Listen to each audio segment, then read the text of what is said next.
ላመንቲዎቹ አንድ ስልጤ በ1 ሚሊዮን ነው የሚመነዘረው። ለዚህም ነው 30 ሚሊዮን ለ3 ሚሊዮን ለ30 ሚሊዮን ራስ ምታት የሆነው። አስቡ። ቅድም ነግራችኋለሁ። እንታጠቅ እንዴ?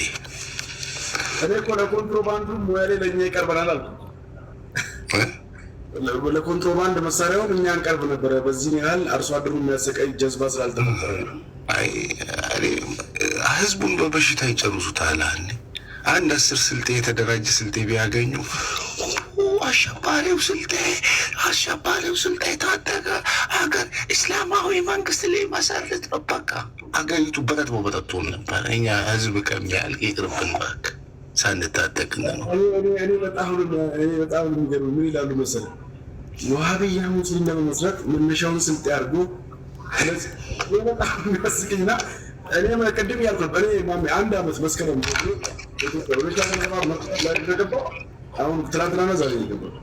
እኛ ላይቭን ጠፍተን ወደ ስራችንን መተን እንደ ማህበረሰብ አንተ እንዳልከው ሁሉ በአንተ ነው ምክንያት ሲባል ኦኬ ስረጋላት እንዴ አርኩታ ዋና ፐርፐዝ እማይመቻቸውና ለአንድ ሃይማኖትና ለአንድ ብሔር የበላይነት የሚፈጥሩት ትግል ላይ እንቅፋት የሚሆን ሰው በሙሉ ስልጤ ነው። እነዚህ ሰዎች እኔ ወይም ደግሞ ኢዞ ወይም ደግሞ ሙጂብ አሚኑ አይደለም ሰበባቸው።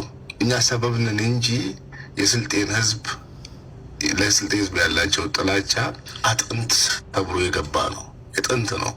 እናንተ ታሪካቸውን ረስታችሁት ሊሆን ይችላል እንጂ ስልጤዎች እነሱ ታሪካቸውን ረሱ። የተገረፉትን ግርፊያ ያኔ ለወረራ በመጡ ጊዜ እንዲሁ በቀልዱ ወረራቸው እንዳልተሳካላቸው ታሪካቸውን ያውቃሉ። ብዙ ተገርፈው ብዙ ዋጋ የከፈሉበት ወረራ ነው የፈጸሙት። በእያንዳንዱ ቦታ ላይ ኢትዮጵያ ውስጥ ወረራ ሲፈጽሙ ሰፊ ዋጋ ያስከፈላቸው ወላይታና ስልጤ የአርሲ አካባቢ ማህበረሰብ ነው። ሰው አልረሱትም። የወጋ ቢረሳ የተወጋ አይረሳም እንደሚባለው ነው። ነገስታቶቻቸው ሰፊ ዋጋ እንዲከፍሉ አድርጓል። ማህበረሰብ ሰው ቀና ብሎ እንዲሄድ አይፈለግም፣ እንዲደራጅ አይፈለግም፣ እንዲያወራ አይፈለግም። እንደው ግርማ ሞገስ ያላቸው ሰዎችን በውስጡ እንዲፈጠሩ አይፈለግም። ግን ምን ዋጋ አለው?